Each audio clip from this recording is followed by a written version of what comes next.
तुलसी माता की कथा। तुलसी जी की कहानी। कार्तिक के महीने में सब औरतें तुलसी माता को सींचने जाती।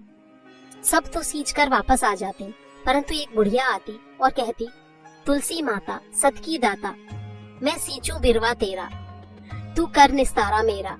मुझे बहू दे, पीले रंग की धोती दे, मीठे मीठे गास दे, वैकुंठ में वास दे, चटक की चाल दे, अच्छी मौत दे, चंदन का काठ दे, अच्छा राज दे, दाल भात खाने को दे, और 11 का दिन दे, कृष्ण का कंधा दे। तुलसी माता ये बात सुन सुनकर सूखने लगी, तो भगवान ने पूछा, हे तुलसी, तुम सूख क्यों रही हो? तुलसी माता ने कहा, मेरे मन की मत पूछो। तब भगवान ने कहा, अगर मैं ये बात नहीं पूछूंगा तो कौन पूछेगा?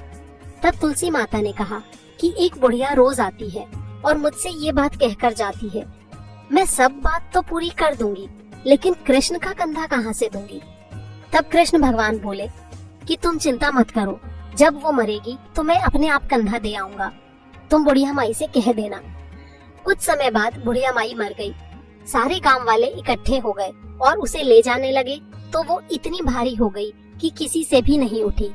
तब सबने कहा, ये तो इतनी पूजा पाठ करती थी, पाप नष्ट होने की माला फेरती थी, फिर भी भारी हो गई।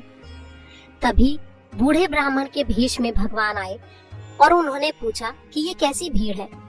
तब सब लोग बोले कि ये एक बुढ़िया मर गई है, लगता है इसने बहुत पाप किए, इसीलिए किसी से उठती नहीं है। तब भगवान ने कहा, मुझे एक बात कान में कहने दो तो उठ जाएगी।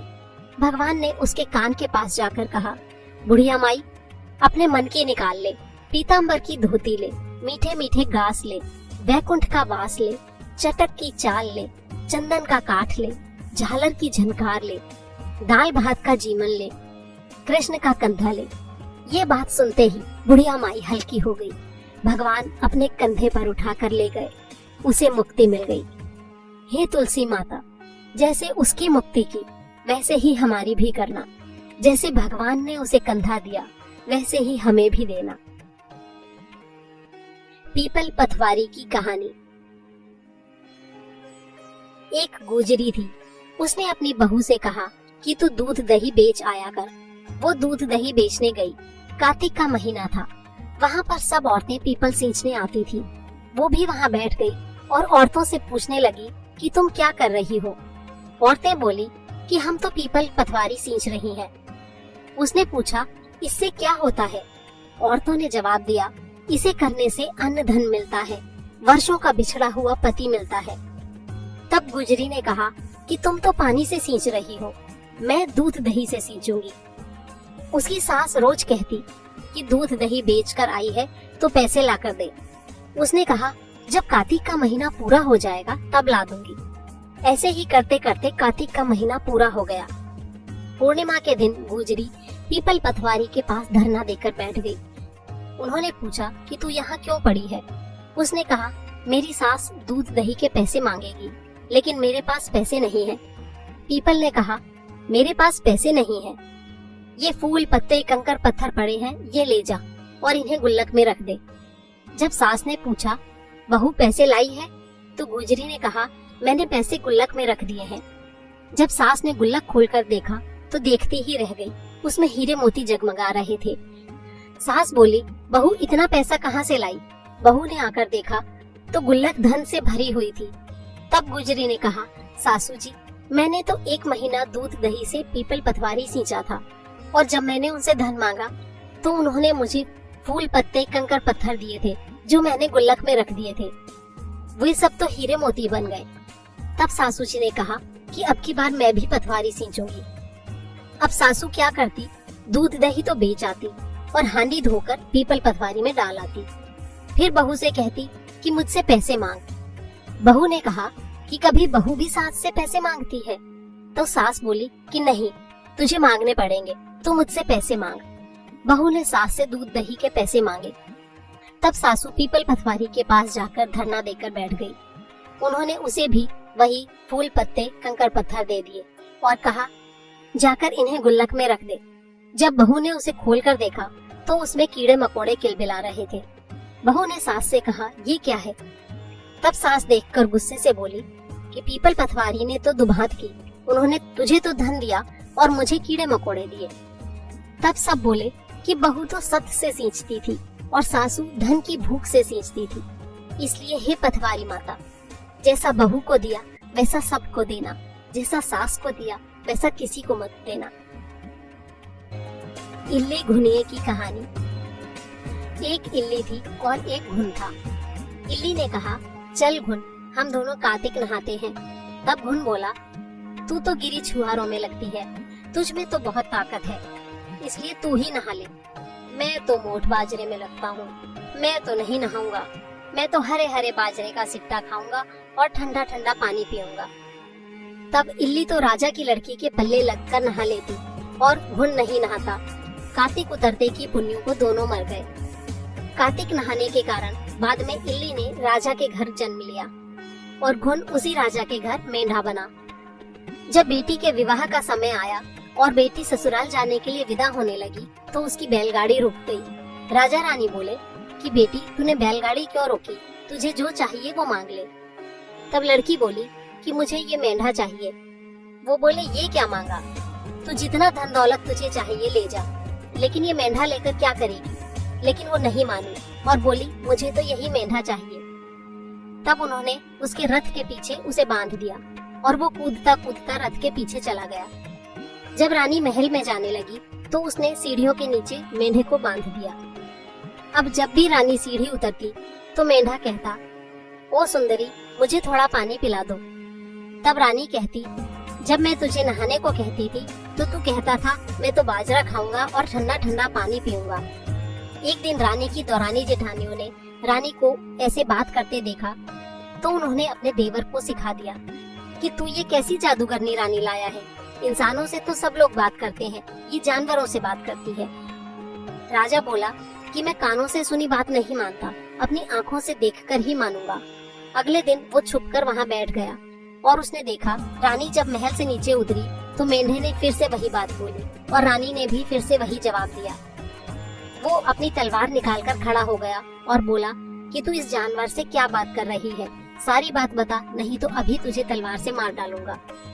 रानी ने कहा कि औरत का भेद नहीं खोलना चाहिए।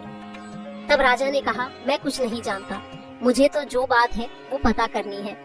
तब रानी ने कहा, पिछले जन्म में मैं तो इल्ली थी और ये घुन था। तब मैंने इसे कहा कि चल घुन, कार्तिक नहाते हैं, तो ये नहाया नहीं, जिससे ये मेंढा बन गया। और मैं राजा की बेटी के पल्ले लगकर नहा लेती थी तो उसके पुण्य से मैंने राजा के घर जन्म लिया। इसलिए हम तो दोनों अपने पिछले जन्म की बात कर रहे थे। ये बात सुनकर राजा ने पूछा, क्या कार्तिक नहाने से इतना फल मिलता है? तब रानी ने कहा, कार्तिक में नहाने के पुण्य से ही मैं आपके घर में राजपाट कर रही हूँ। तब राजा ने कहा कि अगर इसका इतना फल है तो हम दोनों अब जोड़े से नहाएंगे और बहुत दान पुण्य करेंगे, जिससे आगे हमें और ज्यादा सुख मिलेगा। दोनों जने कार्तिक नहाने लगे और राजा के घर में बहुत धन संपत्ति हो गई।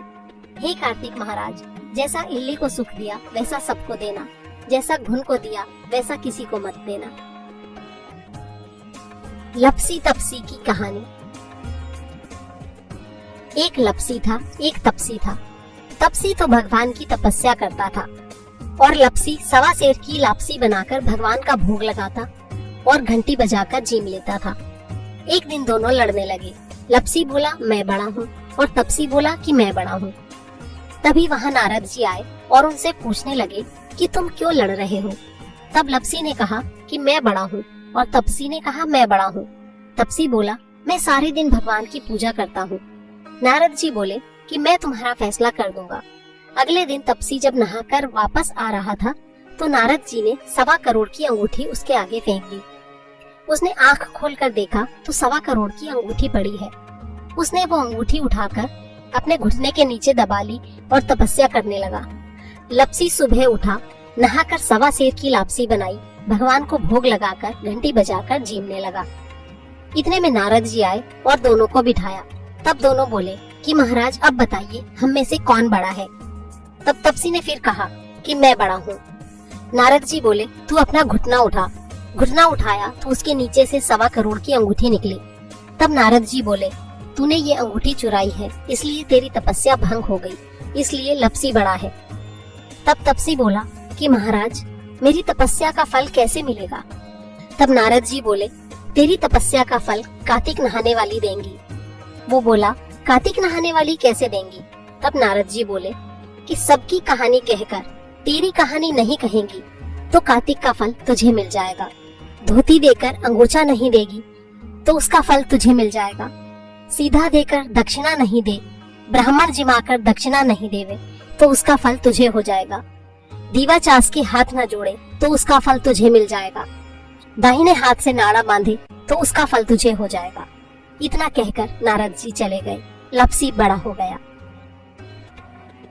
गंगा जमुना की कहानी। एक गंगा थी, एक जमुना थी। दोनों बहनें एक साहूकार के खेत में से जा रही थी तो जमुना जी ने 13 जौ के दाने तोड़ लिए। तब गंगा जी बोली कि बहन, तेरे तो प्रायश्चित लग गया, ये तो चोरी हो गई। तब यमुना बोली कि बहन, अब ये प्रायश्चित कैसे पूरा होगा? तब गंगा ने कहा, 12 वर्ष तक साहूकार के यहाँ नौकरी करेगी, तब तेरा प्रायश्चित पूरा होगा। ये सुनकर जमुना साहूकार के यहाँ गई और बोली, मुझे नौकरी पर रख लो, मैं तुम्हारे सारे काम कर दूंगी, बस 4 काम नहीं करूंगी। एक तो जूठे बर्तन नहीं मांजूंगी, झाड़ू नहीं लगाऊंगी, बिस्तर नहीं बिछाऊंगी और दिया नहीं जलाऊंगी। साहूकार ने उसे रख लिया। 12 वर्ष के बाद कुंभ का मेला आया। तब साहूकार साहूकारनी कुंभ के मेले में जाने लगे तो जमुना ने उनको एक सोने का टका दिया और कहा कि वहाँ मेरी बहन गंगा मिलेगी, ये उसे दे देना। वो हरी हरी चूड़ियां पहने गोरी सी वहाँ आगे पसार कर ले लेगी। साहूकार साहूकारनी ने वहाँ जाकर वो टका गंगा को दे दिया। गंगा ने हाथ पसार कर ले लिया और बोली, मेरी बहन जमुना से कहना कि उसके 12 वर्ष पूरे हो गए, इसलिए अब वो वापस आ जाए। जब साहूकार साहूकारनी वापस घर आए तब जमुना मटके में पानी भर रही थी। उन्होंने जमुना से कहा कि हमने तेरी बहन को सोने का टका दे दिया और उसने कहा कि अब तेरे 12 वर्ष पूरे हो गए, इसलिए अब तू वापस आ जा। इतना सुनते ही जमुना जी वहाँ से सहस्त्र धारा होकर बहने लगी। तब साहूकार साहूकारनी दोनों सर पकड़कर बैठ गए और बोले कि अब ये हमारा प्रायश्चित कैसे उतरेगा? जमुना माता ने हमारे घर इतने दिन काम किया, हम ये पाप कैसे उतारेंगे? जब जमुना जी गंगा माता के पास गई तो उन्होंने जमुना जी से पूछा कि तू साहूकार साहूकारनी को धीरज बंधाकर आई है या नहीं? तो वो बोली कि मैं तो कुछ भी नहीं कहकर आई। तब गंगा जी बोली कि उनके पास जा और उन्हें धीरज बंधा कर आ, नहीं तो उन्हें संतोष कैसे होगा। तब जमुना जी ने साहूकार साहूकारनी को सपने में दर्शन दिए और बोली कि उठो, मैं जमुना जी हूँ, तुम ऐसे सर पकड़कर क्यों बैठे हो? उठकर खाओ पियो। वो बोले, हम कैसे उठें? हमारे सर पर इतना बड़ा पाप लग गया है, हमने आपसे ऊंचा नीचा सारा काम करवाया। तब जमुना जी बोली कि तुम्हारे सर पर कोई पाप नहीं लगा, मैं तो अपना पाप उतारने आई थी। मैं तुम्हारे खेत से जा रही थी और मैंने जौ के 12 दाने तोड़ लिए थे, इसलिए मुझे उसका प्रायश्चित करना था, जिसलिए मैं तुम्हारे घर में काम कर रही थी। अब मेरे 12 साल पूरे हो गए, इसलिए मैं वापस आ गई। अब तुम्हारी मुक्ति हो जाएगी। जब साहूकार साहूकारनी ने उठकर देखा तो उनका घर धन से भरा था। हे गंगा माता, हे जमुना माता, जैसे आपने साहूकार साहूकारनी को दर्शन दिए और उनकी मुक्ति कराई, वैसे हमारी भी करना और सारे परिवार की करना। कहते सुनते की सबकी करना। नगर बसेरे की कहानी। इस कहानी को जाटके भाटके की कहानी भी कहते हैं। एक जाटका था, एक भाटका था। जाटका अपनी ससुराल जा रहा था और भाटका अपनी बहन के। रास्ते में दोनों कुएं पर बैठ गए। जाटका बोला, आ भाई, हम यहाँ पर नगर बसेरा करें। तब भाटका बोला कि मैं तो अपनी बहन को लेने जा रहा हूँ, तू ही कर नगर बसेरा। तब जाटके ने तो नगर बसेरा कर लिया और अपनी ससुराल चला गया। उसकी ससुराल में सबने उसका बहुत लाड चाव किया। भाटका अपनी बहन के गया तो जाते ही बहन के घर में आग लग गई। तो आग बुझाते बुझाते, राख उठाते उठाते उसकी टाट गंजी हो गई। शाम को दोनों फिर कुएं के पास मिले। तब जाटके ने पूछा कि बहन की कैसी खबर है? तो भाटका बोला, अरे भाई, मेरे जाते ही बहन के घर में आग लग गई, अभी तक रोटी पानी भी नहीं मिला। तब जाटका बोला कि मैंने तो तुझे पहले ही कहा था कि नगर बसेरा कर ले, लेकिन तू नहीं माना। तब भाटका बोला, भाई, तेरे नगर बसेरे में इतने गुण हैं, तो चल अब कर लेते हैं। दोनों ने हाथ में घंटी और चावल के दाने लेकर नगर बसेरा कर लिया। फिर भाटका अपनी बहन के गया तो उसका खूब आदर हुआ। जाटका अपनी औरत को लेकर वापस घर जाने के लिए निकला। रास्ते में फिर वही कुआं पड़ा। तब जाटका बोला, आ भाई नगर बसेरा करें। तो भाटका बोला, मेरे तो घर पर माँ है, मेरा इंतजार कर रही होगी, जाते ही चूरमा खाने को मिलेगा, तू ही नगर बसेरा कर। इतना सुनकर जाटके ने नगर बसेरा कर लिया और चला गया। भाटका जब घर गया तो उसकी भैंस खो गई। तब उसके बाप ने लाठी उठाई और कहा, बहन के यहाँ गया तो आग लगा दी, यहाँ आया तो भैंस खो गई, पहले भैंस ढूंढ कर ला, तब रोटी पानी मिलेगा। उसको सारा दिन भैंस ढूंढते हुए हो गया, लेकिन भैंस नहीं मिली। बाजार में दोनों मिले। तब जाटके ने पूछा कि भाई क्या खबर है। तब भाटका बोला, आते ही मेरे बाप की भैंस खो गई, उसे ढूंढ रहा हूँ। दोनों ने फिर से नगर बसेरा किया। जब वो वापस आने लगा तो रास्ते में भैंस मिल गई। जब भैंस लेकर घर आया तो उसकी माँ बाप से बोली, तुमने आते ही उसे निकाल दिया, बेचारा सारा दिन भूखा रहा होगा। आते ही उसने भाटके को खाना खिलाया, फिर सारी नगरी में ढिंढोरा पिटवा दिया। एक कार्तिक के महीने में या पीहर ससुराल जाते समय सब कोई नगर बसेरा करे। 8वां वार की कथा। एक माँ बेटा थे। माँ गंगा जी नहाने गई तो बहू से कह गई कि मेरे बेटे को सुबह रोटी दे दियो। उसने कहा, अच्छा दे दूंगी। सुबह बेटा बोला, माँ रोटी दे। तब बहू बोली, न माँ है न रोटी, कमा के लाओगे तो रोटी दूंगी। बेटा बोला, मुझे तो कमाना नहीं आता। लेकिन बहू नहीं मानी। तब बेटा बोला, अच्छा 4 रोटी और आम का अचार दे दे। बहू ने बनाकर दे दिया। वो रोटी लेकर कुएं की पाल पर उदास होकर बैठ गया और सोचने लगा कि मैं तो कमाना जानता नहीं, अब क्या करूं। भगवान ब्राह्मण का वेश बनाकर वहां आए और बोले, तुम ऐसे उदास क्यों बैठे हो। वो बोला, मेरी पत्नी ने कहा है कि कमाकर लाओगे तो रोटी मिलेगी, लेकिन मुझे कमाना नहीं आता। तब भगवान बोले, भैया कमाना तो मैं भी नहीं जानता, लेकिन मैं 8 वारों का नेम जानता हूँ, जिससे तुम्हारे अटूट भंडार हो जाएंगे। चावल के दाने और पानी की घंटी ले लो, ढके बर्तनों को उखाड़ो, उल्टों को सीधा करो। इतना कहकर ब्राह्मण ने कहानी कही। उसने सुनी। इतवार, सोमवार, मंगलवार, बुधवार, बृहस्पतिवार, शुक्रवार, शनिवार, 8 वारों का आसरा, भरियो पीहर सासरा। बस उसके अटूट भंडार होते चले गए। जब घर पहुंचा तो बीवी बोली, क्या लाए हो। उसने कहा, 8 वारों का नेम लाया हूँ। तब बीवी ने सोचा, चलो कुछ तो लाया है। वो बोला, चावल के दाने और पानी की घंटी ला, उल्टों को सीधा कर, ढकों को उघाड़। फिर उसने कहानी कही। बीवी ने सुनी। इतवार, सोमवार, मंगलवार, बुधवार, बृहस्पतिवार, शुक्रवार, शनिवार, 8 वारों का आसरा, भरियो पीहर सासरा। कुछ दिन बाद वो बहू से बोला, मैं बेटी के जा रहा हूँ। फटे से कपड़े पहनकर बेटी के घर गया तो बच्चे बोले, नाना आए, नाना आए। बेटी बोली, कैसे भेष में आए हैं। बच्चे बोले, मैले भेष में आए हैं। बेटी ने उसकी कोई इज्जत नहीं की। उसने बेटी से कहा, बेटी मेरी 8 वारों की कहानी सुन ले। बेटी बोली, बापूजी मेरा तो मुंह जूठा है। तब उसके पिता भूखे ही सो गए। अगले दिन बेटी को तरस आया। बोली, लाओ बापूजी कहानी सुनाओ। तब बाप ने कहा, चावल के दाने लाओ, पानी की घंटी लाओ, ढकों को उखाड़ो, उल्टों को सीधा करो। तब पिता ने कहानी कही। बेटी ने सुनी। इतवार, सोमवार, मंगलवार, बुधवार, बृहस्पतिवार, शुक्रवार, शनिवार, 8 वारों का आसरा, भरियो पीहर सासरा। बस फिर क्या था, बेटी के भी अटूट भंडार होते चले गए। बेटी भर भर के टोकरे बांटने लगी। तब पड़ोसन बोली, तुम तो कह रही थी कि मेरा बापू कुछ नहीं लाया, फिर ये टोकरे भर भर के कैसे बांट रही हो। तब वो बोली, मेरे बापू तो खाली हाथ ही आए थे, ये तो 8 वारों की कहानी का फल है। तब पड़ोसन बोली कि अपने बापू से ऐसी कहानी हमें भी सुनवा दो। उसने बाप से कहा तो वो बोला, आज तो मेरा मुंह जूठा है, कल सुना दूंगा। अगले दिन उसके बाप ने पड़ोसन को भी 8 वारों की कहानी सुनाई। उसके भी खूब अटूट भंडार हो गए। जैसे उस ब्राह्मण के 8 वारों की कहानी से सबके अटूट भंडार हुए, वैसे ही सबके हों, कहते सुनते हुंकारा भरते अपने सारे परिवार के हों, हमारे भी हों। नितनेम की कहानी।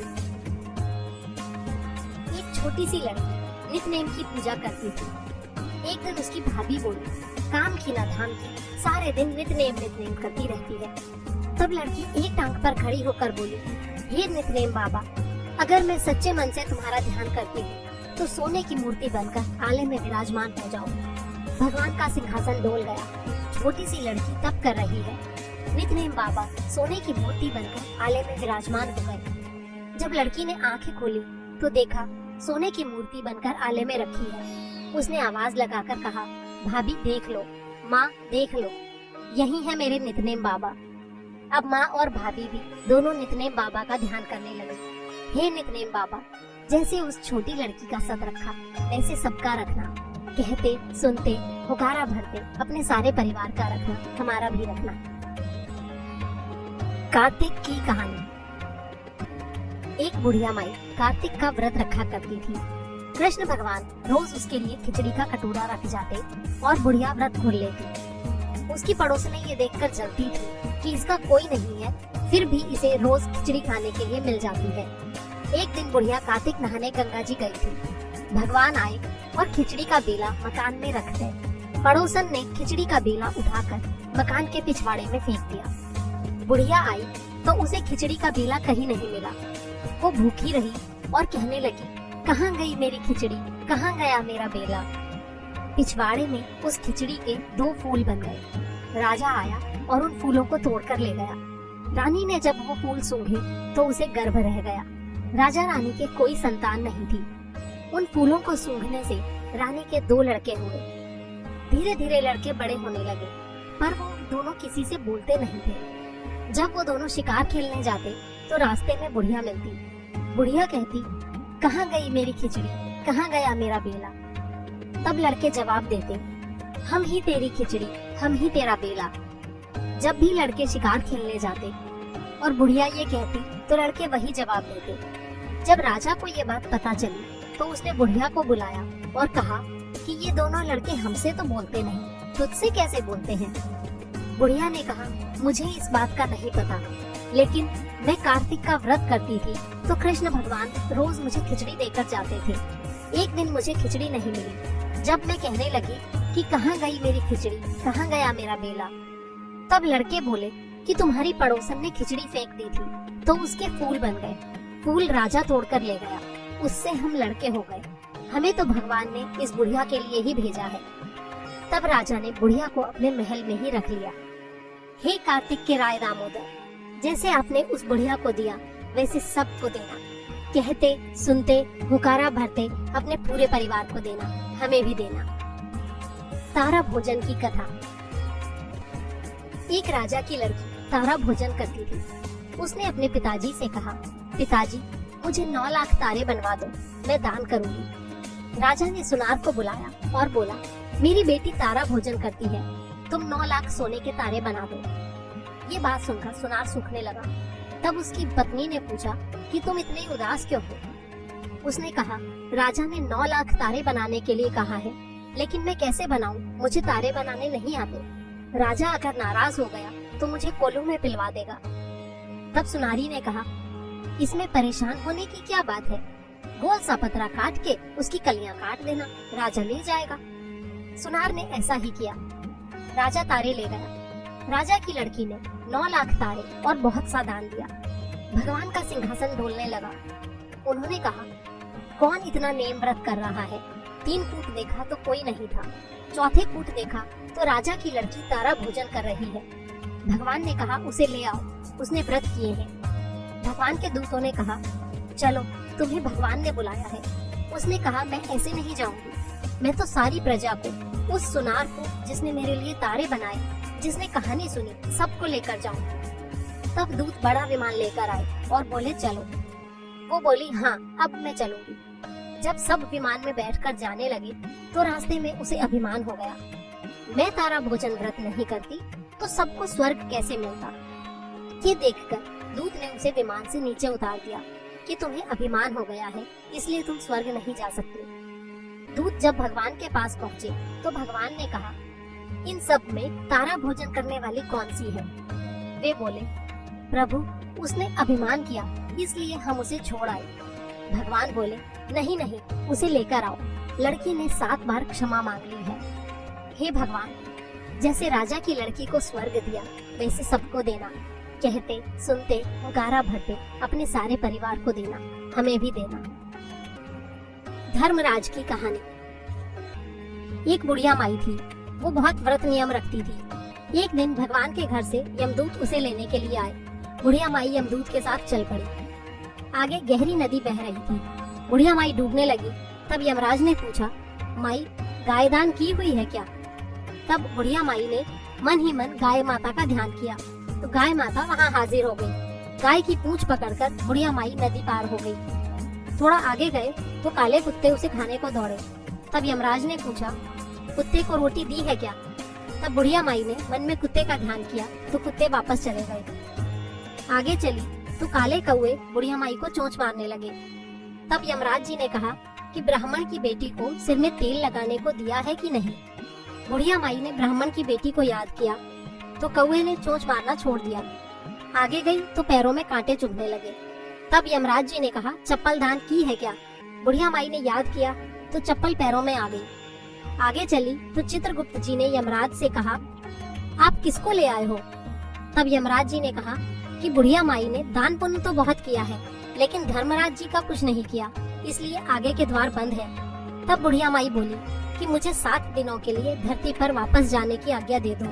7 दिन तक कहानी सुनकर उद्यापन करने के बाद मैं वापस आ जाऊंगी। बुढ़िया माई वापस धरती पर आ गई। पूरे गांव में खबर फैल गई कि बुढ़िया माई भूतनी का रूप लेकर वापस आ गई है। जब वो अपने घर गई तो बेटे बहू ने भूतनी समझकर घर के किवाड़ बंद कर दिए। तब उसने बेटे बहू से कहा कि मैं भूतनी नहीं हूँ, मैं तो धर्मराज जी के कहने पर वापस आई हूँ। मैं हर दिन धर्मराज जी की कहानी सुनकर उद्यापन करके वापस परलोक चली जाऊंगी। ये सुनकर बेटे ने उद्यापन की पूजा की सारी सामग्री इकट्ठी कर दी, लेकिन कहानी का हुंकारा नहीं भरा। तब बुढ़िया माई पड़ोसन के पास गई और उसे कहानी सुनने को कहा। पड़ोसन ने कहानी सुनी और हुंकारा भर दिया। बुढ़िया माई ने 7 दिनों के बाद कहानी सुनकर उद्यापन कर दिया और सारा सामान दान कर दिया। धर्मराज जी ने बुढ़िया माई के लिए धरती पर विमान भेजा। विमान देखकर सभी गांव वाले स्वर्ग जाने के लिए तैयार हो गए। तब बुढ़िया माई बोली कि मेरी कहानी तो सिर्फ पड़ोसन ने सुनी है। सारे गांव वालों ने बुढ़िया माई के पैर पकड़ लिए और उससे धर्मराज जी की कहानी सुनाने के लिए कहा। कहानी सुनने के बाद सभी विमान में बैठकर स्वर्ग पहुंच गए। तब धर्मराज जी बोले, मैंने तो सिर्फ बुढ़िया माई के लिए विमान भेजा था, यहाँ तो पूरे गांव वाले इकट्ठे हो गए। तब बुढ़िया माई ने कहा कि मेरी कहानी इन सबने भी सुनी है, इसलिए आधा पुण्य इनको भी दे दो। तब धर्मराज जी ने सारे गांव वालों को स्वर्ग में वास दिया। हे धर्मराज जी महाराज, जैसे बुढ़िया माई को स्वर्ग में वास दिया वैसे सभी को देना। कहते सुनते हुंकारा भरते सारे परिवार को देना, हमें भी देना। लक्ष्मी जी की कहानी। एक साहूकार की बेटी थी। वो हर रोज पीपल सींचने जाती थी। पीपल में से लक्ष्मी जी निकलती और कहती कि मेरी सहेली बन जा।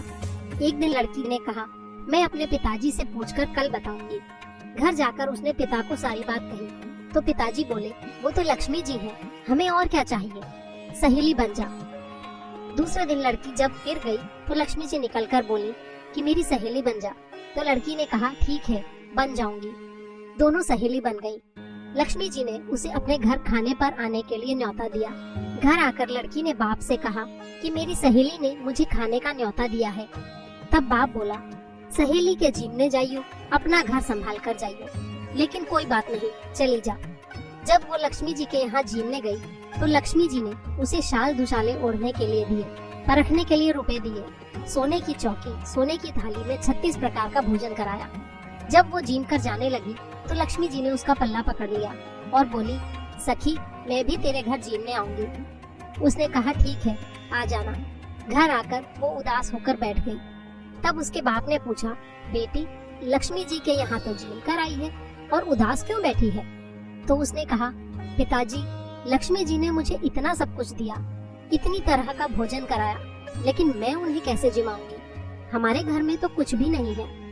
तब बाप ने कहा, कोई बात नहीं, जैसा हमारे पास होगा हम वैसे ही कर देंगे। तू ऐसा करियो, गोबर मिट्टी से चौका देकर सफाई कर लियो, फिर 4 मुंह वाला दिया जलाकर लक्ष्मी जी का नाम लेकर रसोई में बैठ जाइयो और अपने पास एक लड्डू रख लियो।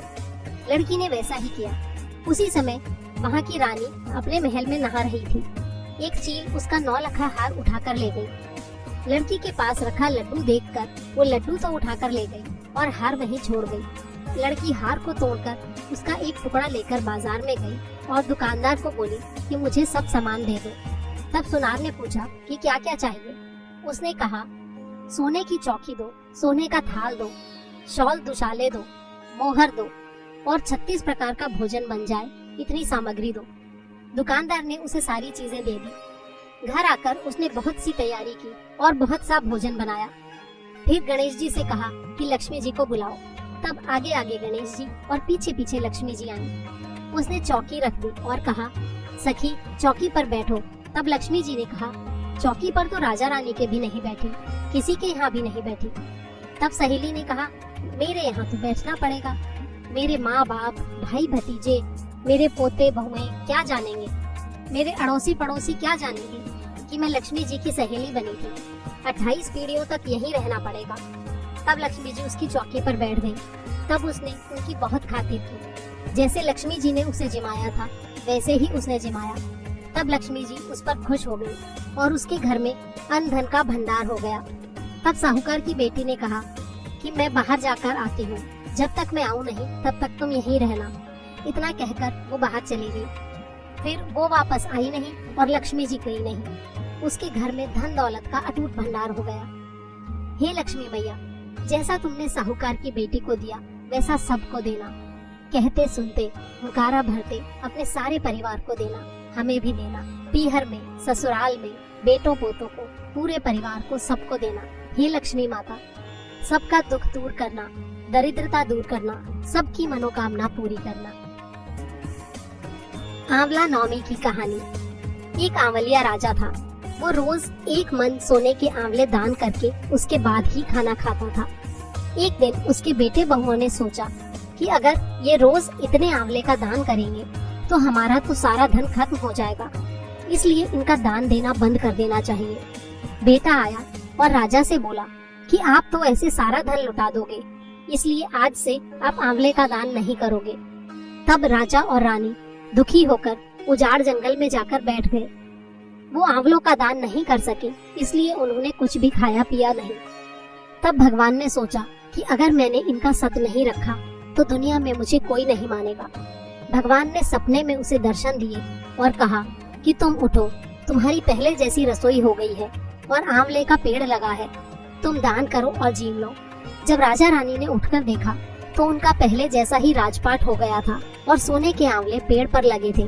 तब से राजा रानी रोज 1.25 मन आंवले का दान करने लगे। उधर बेटे बहू के घर में अन्नदाता बैर पड़ गया। आसपास के लोगों ने कहा कि जंगल में एक आंवलिया राजा है, तुम वहाँ चले जाओ तो तुम्हारा दुख दूर हो जाएगा। वे दोनों वहाँ पहुँच गए। तब रानी अपने बेटे और बहू को देखकर पहचान गई और अपने पति से बोली कि इन लोगों से काम तो कम कराएंगे, मजदूरी ज्यादा देंगे। एक दिन रानी ने अपनी बहू को बुलाकर कहा कि मेरा सिर धोकर मुझे नहला दे। बहू जब सिर धोने लगी तो उसकी आंख में से आंसू निकलकर रानी की पीठ पर गिर पड़ा। तब रानी बोली कि तूने मेरी पीठ पर आंसू क्यों गिराया है, मुझे बता। तब बहू बोली कि मेरी सास की पीठ पर भी एक ऐसा ही मस्सा था, हमने उन्हें घर से निकाल दिया था। वो 1 मन सोने के आंवले का दान करते थे, लेकिन हमने उन्हें ऐसा नहीं करने दिया। उसी बात की भगवान ने हमें सजा दी है। तब सासू बोली कि हम ही तुम्हारे सास ससुर हैं, तुमने तो हमें निकाल दिया था, लेकिन हमारा सत तो भगवान ने रखा है। हे भगवान, जैसा राजा रानी का सत रखा वैसा सबका रखना। कहते सुनते, हुंकारा भरते अपने सारे परिवार का सत रखना, हमारा भी रखना। पंच भीखू की कहानी। एक साहूकार के बेटे की बहू थी। वो कार्तिक के महीने में सुबह जल्दी उठकर गंगा जी नहाने जाती थी। वो पराये पुरुष का मुंह नहीं देखती थी। राजा का लड़का भी वहाँ गंगा जी नहाने आता था। राजा का लड़का कहता कि जब मैं सुबह नहाऊं तो मेरे से पहले कोई भी नहीं नहाना चाहिए। जब 5 दिन कार्तिक के रह गए तो उस दिन साहूकार के बेटे की बहू नहाकर वापस जा रही थी और राजा का बेटा आ रहा था। शोर सुनकर वो जल्दी से जाने लगी, जिससे अपनी मोती की माला वो वहीं पर भूल गई। जब राजा के बेटे ने वो मोती की माला देखी तो बोला कि ये माला किसकी है? जब माला इतनी सुंदर है तो इसे पहनने वाली कितनी सुंदर होगी। उसने सारे शहर में ढिंढोरा पिटवा दिया कि जिसकी यह माला है वो मेरे पास 5 रात आएगी तो मैं उसकी ये माला वापस दूंगा। साहूकार के बेटे की बहू ने कहलवा दिया कि मैं 5 दिन आऊंगी, लेकिन किसी को साख भरने के लिए बैठा देना। राजा ने साख भरने के लिए एक तोते को वहाँ पिंजरे में टांग दिया। जब सुबह साहूकार की बहू आई और उसने पहली पैड़ी पर पैर रखा तो वो मन ही मन बोली, हे कार्तिक के ठाकुर राय दामोदर, यदि मैं सत की हूँ तो मेरा सत रखना, उस पापी को नींद आ जाए ऐसी कृपा करना। बस राजा को नींद आ गई और वो नहा धोकर जाने लगी तो तोते से बोली कि मैं तेरे गले में हार डालूंगी, तू मेरी साख भरियो भाई। तब तोता बोला, कोई भाई भी साख भरा करता है? तब वो बोली, अच्छा मैं तेरे पैर में नेवर डालूंगी, तू मेरी साख भरियो मेरे देवर। तब तोते ने कहा, ठीक है भाभी, मैं आपकी साख भरूंगा। इतना कहकर वो तो चली गई। जब राजा उठा तो उसने तोते से पूछा कि क्या वो आई थी? तोते ने कहा, हाँ आई थी। तब राजा ने पूछा, कैसी थी? तोता बोला कि अप्सरा जैसी थी, बिजली जैसा उसका रूप था और गुलाब जैसा उसका रंग था। अब राजकुमार ने कहा, आज मैं अपनी उंगली काट कर लेट जाऊंगा, फिर मुझे नींद नहीं आएगी। दूसरे दिन वो उंगली चीर कर लेट गया। सुबह साहूकार के बेटे की बहू आई और उसने मन ही मन भगवान से फिर वही प्रार्थना की। फौरन ही राजकुमार को नींद आ गई और वो नहाकर चली गई। उठकर उसने तोते से फिर पूछा तो तोते ने सारी बात बता दी। तब राजकुमार बोला कि आज मैं आंखों में मिर्च डालकर बैठूंगा। रात को वो आंखों में मिर्च डालकर बैठ गया। सुबह जब वो आई, राजकुमार को फिर नींद आ गई और वो नहाकर चली गई। राजकुमार ने तोते से पूछा कि क्या वो आई थी? तो उसने कहा, हाँ आई थी। फिर उसने कहा, आज तो बिना बिस्तर के बैठूंगा। रात को वो बिना बिस्तर के बैठ गया। जब वो नहाने आई तो उसने भगवान से फिर वही बात कही और राजकुमार को नींद आ गई। राजकुमार ने उठकर देखा कि वो तो आज फिर नहाकर चली गई। तब वो बोला कि आज तो मैं आग की अंगीठी जलाकर बैठूंगा, जिससे नींद नहीं आएगी। वो रात को अंगीठी जलाकर बैठ गया। साहूकार की बहू आई और उसने भगवान से प्रार्थना की, हे कार्तिक के राय दामोदर, आपने 4 रात तो निकाल दी, आज की रात और निकाल दो। भगवान ने उसका सत रख दिया और राजा के लड़के को नींद आ गई। जब वो नहाकर जाने लगी तो उसने तोते से कहा कि उस पापी हत्यारे से कह दियो कि तेरी 5 रात पूरी हो गई है, इसलिए मेरी मोतियों की माला मेरे घर भिजवा दे। राजा के लड़के ने उठकर तोते से पूछा कि क्या वो आई थी? तो तोते ने कहा कि हाँ वो आई थी और उसने अपनी माला वापस मंगवाई है। तब राजकुमार ने सोचा कि वो तो सचमुच बहुत सतवंती थी, भगवान ने उसका सत रख लिया। थोड़े दिन बाद राजकुमार के पूरे शरीर में कोढ़ निकल आया और वो तड़पने लगा। राजा ने ब्राह्मण को बुलाकर पूछा कि मेरे बेटे का शरीर क्यों जल रहा है? तब ब्राह्मण ने कहा कि इसने किसी पतिव्रता स्त्री पर बुरी नजर डाली है, इसलिए इसे ये रोग हुआ है।